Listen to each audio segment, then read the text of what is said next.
전쟁은 더 이상 총으로 시작되지 않는다. 포성이 울리지 않아도 전쟁 선포가 없어도 한 나라의 산업은 조용히 질식할 수 있다. 오늘날 가장 잔인한 공격은 폭발이 아니라 지연이다. 국경을 넘는 군함 대신 서류가 움직이고 미사일 대신 기준과 절차가 내려온다. 그 결과는 같다. 공장은 멈추고 노동자는 기다리며 국가는 선택권을 잃는다. 더 무서운 점은 아무도 공격했다고 말하지 않는다는 것이다. 누구도 책임지지 않고 누구도 규칙을 어기지 않았다. 단지 허가가 조금 늦어졌을 뿐이고 기준이 조금 강화됐을 뿐이다. 그러나 그 조금이 쌓이는 순간 거대한 산업은 스스로 숨이 막혀 쓰러진다. 이것이 바로 지금 우리가 살고 있는 시대의 전쟁이다. 이 싸움에서 중요한 것은 누가 더 많이 생산하느냐가 아니다. 누가 상대의 속도를 늦출 수 있느냐, 누가 멈출 수 있는 스위치를 쥐고 있느냐다. 그리고 놀랍게도 그 스위치는 전차나 미사일이 아닌 눈에 보이지 않는 아주 작은 물질 하나에 달려있다. 일본은 이미 그 사실을 알고 있었고 중국은 지금 그 무게를 온몸으로 느끼고 있다.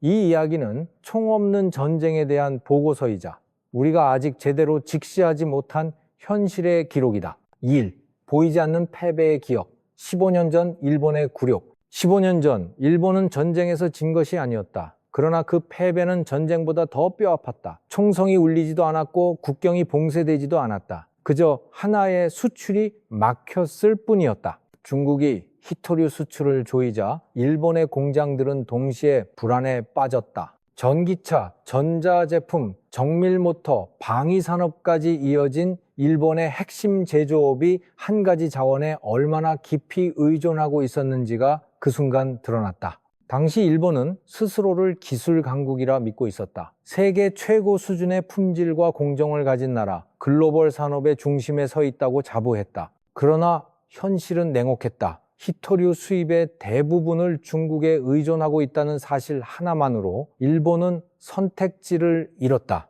대체 공급처는 없었고 단기간에 자급할 방법도 없었다. 결국 일본은 고개를 숙였고 세계는 그 장면을 기억했다. 기술은 있었지만 버틸 힘은 없었던 나라의 모습이었다. 이 사건은 단순한 외교적 마찰로 끝나지 않았다. 일본 사회에는 깊은 질문이 남았다. 왜 우리는 이렇게 쉽게 멈출 수밖에 없었는가? 무엇이 우리를 이렇게 취약하게 만들었는가? 관료와 정치인, 기업인들은 깨달았다. 패배의 원인은 군사력이 아니라 구조였다는 사실을. 그날 이후 일본은 더 이상 눈에 보이는 힘만을 믿지 않게 되었다. 진짜 전장은 이미 공장 안에 있었기 때문이다. 이 즉각적인 복수 대신 시간을 선택한 일본. 굴욕의 순간 이후 일본이 택한 길은 의외로 조용했다. 분노를 앞세운 항의도 공개적인 비난도 없었다. 중국을 향해 목소리를 높이기보다 일본은 스스로에게 질문을 던졌다. 다음에도 같은 일이 벌어진다면 우리는 무엇으로 버틸 것인가? 이 질문은 곧 더 냉정한 계산으로 이어졌다. 다시는 단 하나의 선택 앞에서 산업 전체가 흔들리는 나라가 되어서는 안 된다는 결론이었다. 일본은 즉각적인 복수를 선택하지 않았다. 그 대신 시간을 선택했다. 단기간의 승부가 아닌 구조를 바꾸는 싸움에 들어간 것이다. 먼저 의존을 줄이기 시작했다. 특정 자원과 공급처에 지나치게 기대고 있던 구조를 하나씩 해체했다. 수입선을 다변화하고 사용량을 줄이는 기술에 투자하며 위기 상황을 대비한 비축 체계도 조용히 정비했다. 이 과정은 언론의 주목을 거의 받지 않았다. 느리고 답답해 보였지만 방향은 분명했다. 그러나 일본의 준비는 방어에만 머물지 않았다. 단순히 버틸 수 있는 나라가 되는 것만으로는 충분하지 않다는 사실을 일본은 알고 있었다. 다음 위기에서는 버티는 쪽이 아니라 선택권을 쥔 쪽에 서야 했다. 그 순간부터 일본의 사고는 달라졌다. 무엇이 상대를 가장 조용하게 그러나 확실하게 멈출 수 있는가? 무엇을 쥐어야 다시는 같은 굴욕을 반복하지 않는가? 이 질문의 끝에서 일본은 자원이 아닌 기술, 그 중에서도 대체 불가능한 영역을 향해 천천히 방향을 틀기 시작했다. 3. 왜 일본은 소재를 선택했는가? 일본이 선택한 무기는 눈에 띄지 않는다. 거대한 완제품도 세계 시장을 장악한 브랜드도 아니다. 일본이 시선을 둔 곳은 산업의 가장 안쪽, 평소에는 거의 주목받지 않지만 한 번 끊기면 모든 것이 멈춰버리는 영역이었다. 바로 소재였다. 일본은 이미 15년 전의 경험을 통해 깨달았다. 최종 제품을 만드는 능력보다 더 중요한 것은 그 제품이 만들어지도록 허락하는 힘이라는 사실을 완성품은 언제든 따라잡힐 수 있다. 자본과 인력, 시간이 쌓이면 격차는 줄어든다. 그러나 공정의 중간에서 작동하는 핵심 소재는 다르다. 그 소재는 단순한 부품이 아니라 수십 년에 걸쳐 축적된 시행착오와 실패의 기록이 응축된 결과물이기 때문이다. 일본은 이 점을 정확히 보았다. 눈에 보이는 경쟁이 아닌 눈에 보이지 않는 병목을 장악하는 것이야말로 가장 효율적인 힘이라는 계산이었다. 또 하나 중요한 이유는 일본의 현실이었다. 일본은 자원이 풍부한 나라가 아니다. 대규모 생산을 무기로 삼기에도 한계가 있었다. 대신 일본이 오래전부터 강점을 지니고 있던 분야가 있었다. 정밀함, 안정성, 그리고 오차를 허용하지 않는 공정 관리 능력이다. 소재 산업은 바로 이런 성향이 가장 큰 가치를 발휘하는 영역이다. 성능이 조금만 흔들려도 전체 공정이 무너지는 분야에서 일본의 축적된 기술은 쉽게 대체될 수 없었다. 일본은 가장 조용한 곳에서 가장 강한 지렛대를 만들기로 했다. 없어도 티나지 않지만 없으면 한 발짝도 나아갈 수 없는 것, 누구나 필요로 하지만 아무나 만들 수 없는 것. 일본이 소재를 선택한 이유는 단순하다. 그것이 상대를 자극하지 않으면서도 가장 깊숙이 숨통을 곰 수 있는 자리였기 때문이다. 반도체 공정의 숨통, 감광물질의 본질. 반도체 제조를 한 문장으로 줄이면 결국 회로를 그리는 작업이다. 실리콘 위에 전기가 흐를 길을 만들고 그 길을 극도로 정밀하게 반복해서 새겨 넣는 과정이다. 이때 결정적인 역할을 하는 것이 감광물질이다.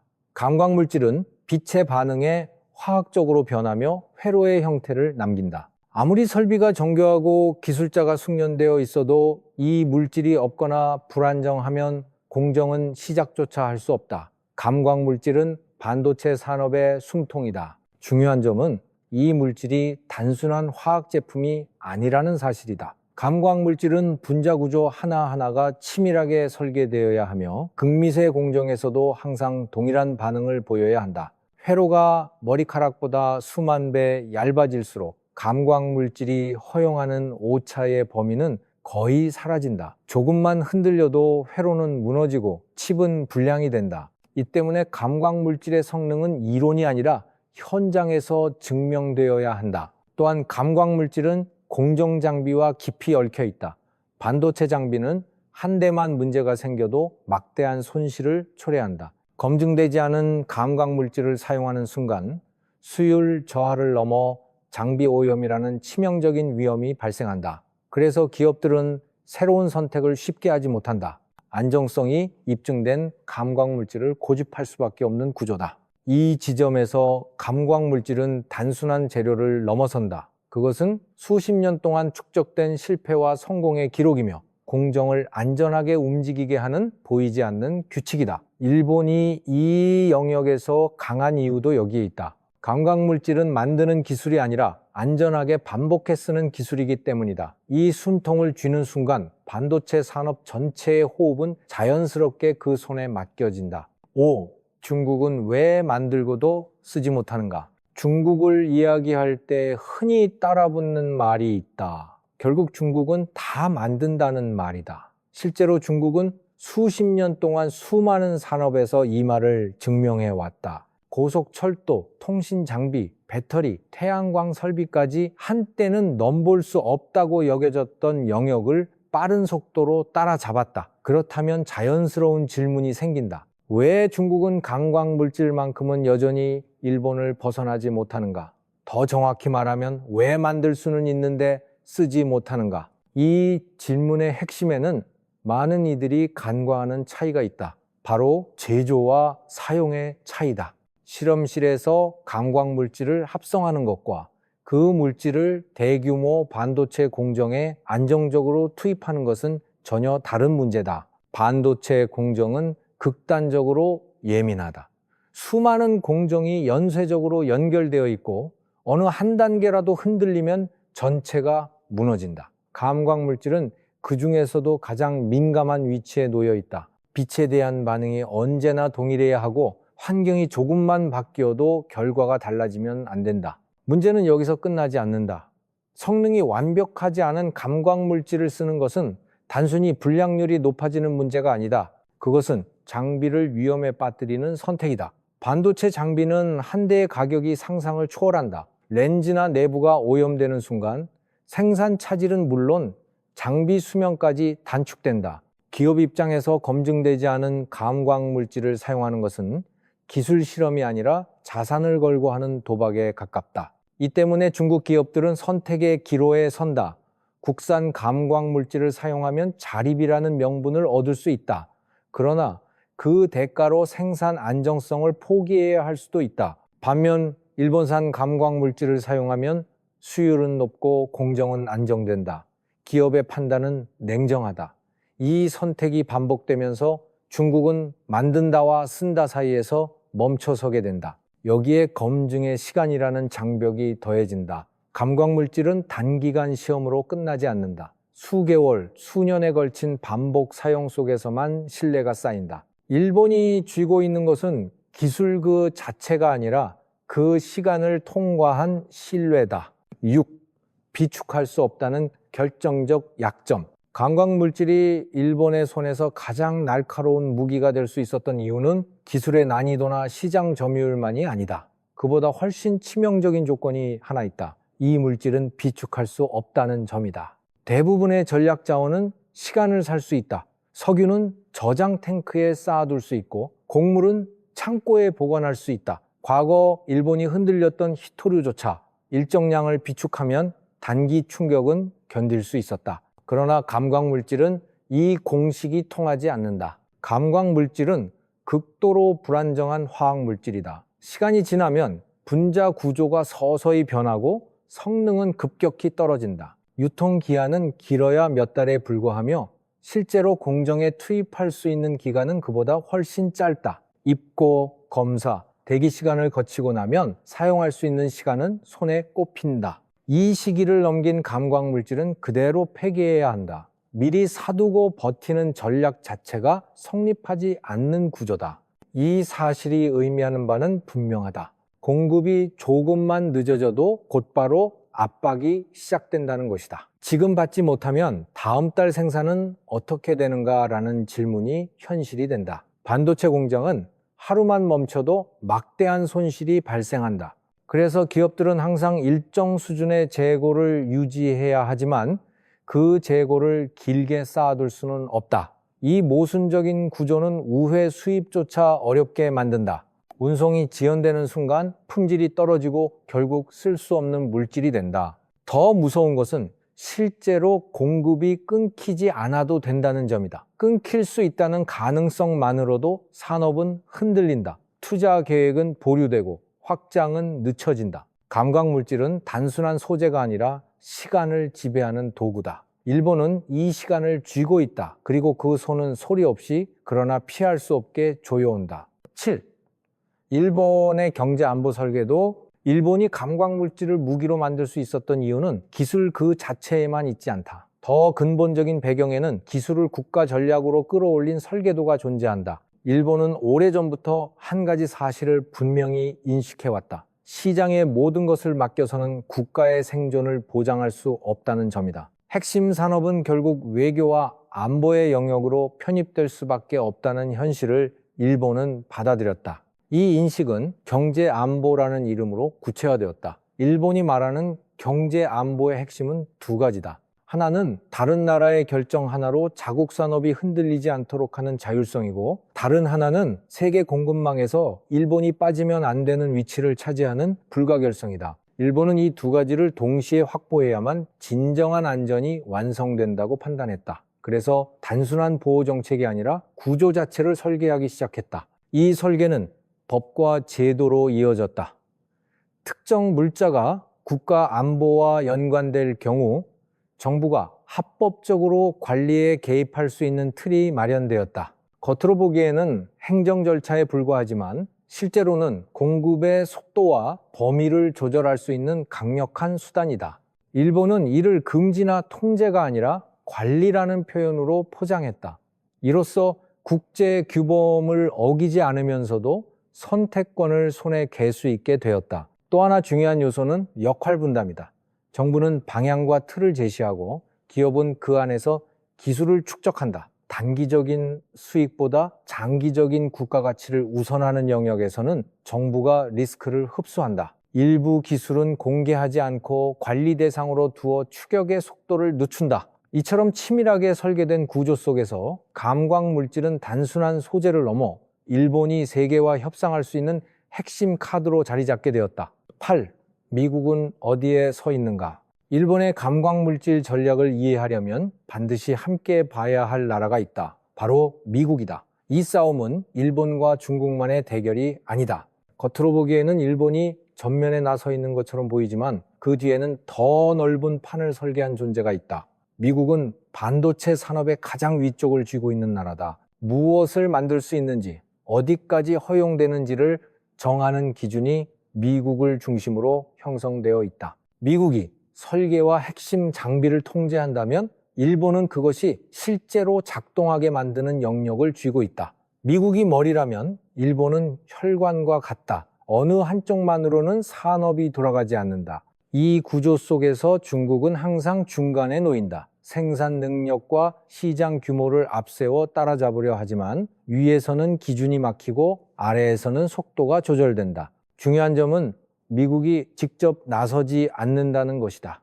미국이 전면에 나설 경우 정치적 부담과 반발이 커진다. 대신 일본이 자국의 규정과 절차를 근거로 움직이면 압박은 지속되면서도 책임은 분산된다. 이는 통제된 방식으로 상대의 선택지를 제한하는 전략이다. 미국이 일본의 움직임을 묵인하거나 지지하는 이유도 여기에 있다. 이처럼 역할이 분담된 구조 속에서 일본은 과거처럼 쉽게 물러서지 않는다. 만약 반격이 온다면 미국이라는 완충장치가 존재하기 때문이다. 미국은 눈에 보이지 않지만 판 전체를 설계한 위치에 서 있다. 그리고 일본의 감광물질은 그 설계가 현실에서 작동하게 만드는 핵심 연결고리다. 한국은 왜 늘 흔들리는가? 이 거대한 구조 속에서 한국의 위치를 바라보면 불편한 질문이 남는다. 우리는 왜 늘 상황이 벌어진 뒤에야 움직이는가? 왜 위기가 닥친 다음에야 구조를 돌아보는가? 한국은 분명 반도체 강국이다. 세계 최고 수준의 생산 능력과 숙련된 공정 운영을 갖고 있다. 그러나 국제 갈등이 발생할 때마다 한국은 반복해서 흔들린다. 이유는 단순하다. 우리는 만드는 나라이지 멈출 수 있는 나라가 아니기 때문이다. 과거의 경험은 이를 분명히 보여준다. 절차가 바뀌고 관리가 강화되자 수입이 완전히 끊기지 않았음에도 산업은 크게 흔들렸다. 대체가 가능하다는 말과 실제로 버틸 수 있다는 말 사이에는 큰 간극이 있었다. 급하게 대응하며 비용을 치렀고 이후 일부 국산화와 공급선 다변화 성과도 있었다.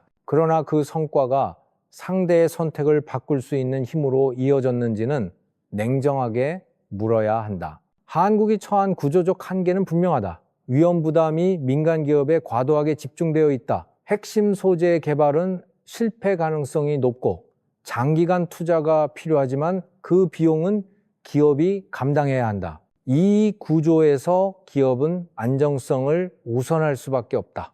또한 국가 차원의 경제 안보 설계가 충분히 정교하지 않다. 위기 때마다 대책은 나오지만 사전에 작동하는 제도와 역할 분담은 약하다. 일본은 기업의 기술을 국가 전략으로 끌어올렸고 이를 외교와 제도로 연결했다. 반면 한국은 여전히 기업의 성과를 기업의 영역에 두는 경향이 강하다. 그 결과 우리는 피해를 줄이는 데 집중하고 상대의 행동을 바꾸는 위치에는 서지 못한다. 한국이 흔들리는 이유는 의지가 부족해서가 아니라 선택권을 쌓아온 구조가 없기 때문이다. 10. 가장 잔인한 전쟁의 시대, 이제 분명해졌다. 우리가 살고 있는 시대의 전쟁은 더 이상 폭발로 시작되지 않는다. 국경을 넘는 군대도 전쟁 선포도 필요 없다. 공장은 조용히 멈추고 산업은 서서히 숨이 막히며 국가는 어느 순간 선택지를 잃는다. 이 전쟁의 무기는 총이 아니라 규정이고 미사일이 아니라 기준이며 공격은 단번에 끝나지 않고 시간을 두고 조여온다. 그래서 이 전쟁은 더욱 잔인하다. 일본은 이 변화를 누구보다 먼저 이해한 나라다. 자원이 부족하다는 사실을 약점이 아니라 전제로 받아들였고 대신 대체 불가능한 위치를 선택했다. 감광물질은 그 선택의 상징이다. 작고 눈에 띄지 않지만 한번 흔들리면 거대한 산업 전체가 영향을 받는다. 일본은 파괴하지 않고 속도를 조절하는 힘, 멈추게 할 수 있는 힘을 손에 넣었다. 중국의 불안은 기술 부족만의 문제가 아니다. 만들 수 있느냐가 아니라 계속 쓸 수 있느냐의 문제다. 핵심 고리를 쥐고 있는 쪽이 따로 존재하는 한 완전한 자립은 언제나 불안 위에 서게 된다. 미국은 이 구조를 설계했고 일본은 그 안에서 가장 효과적인 도구를 들었다. 이 조합은 단기간의 충돌보다 훨씬 오래 지속되는 압박을 만든다. 그리고 한국은 이 장면을 불편한 위치에서 바라보고 있다. 우리는 잘 만들고 빠르게 생산한다. 그러나 결정적인 순간에 판을 흔들 수 있는 힘은 아직 충분하지 않다. 앞으로의 경쟁은 누가 더 많이 생산하느냐의 싸움이 아니다. 누가 멈출 수 있는 힘을 갖고 있느냐의 싸움이다. 이 질문에 답하지 않는 순간 우리는 다시 누군가의 선택을 기다리는 쪽에 서게 될 것이다.